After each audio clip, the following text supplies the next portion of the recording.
In this class, let us discuss contents of GSTR4.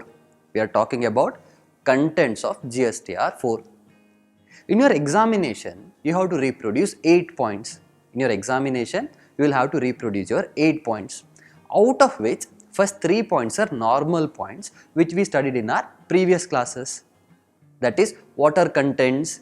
3 details: G, N, T. G stands for GSTIN number, N stands for name of the business, and T stands for turnover. So these 3 details should form part of GSTR4. Let's see what other details should form part of GSTR4. The fourth point says that if a composition dealer makes purchases, he should provide invoice-wise inward supply details.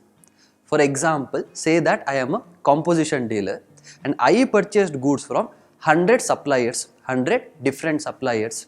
Now I need to enter details of 100 different purchases separately. I can't total it, I need to provide invoice-wise details. Now let's see fifth point. Fifth point says that consolidated outward supply details. What is it? Say I am a composition dealer and I made sales to 1000 different customers. I made sales to 1000 different customers.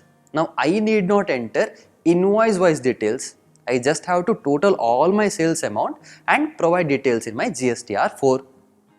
The sixth content is amendment detail.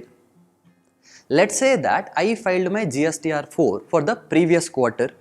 Then I find that there are certain mistakes. I found certain mistakes. Now can I correct in my current GSTR4? Answer is yes. There is particular place where I can provide amendment details. The seventh detail is actual tax payable amount or interest payable amount. So GSTR4 should contain details about how much tax is payable and how much interest is payable. The last point, the eighth point says I should also mention how this tax is paid. Like what amount is debited to my electronic cash ledger, even those details also should form part of my GSTR4. So these are the 8 points that you need to reproduce in your examination.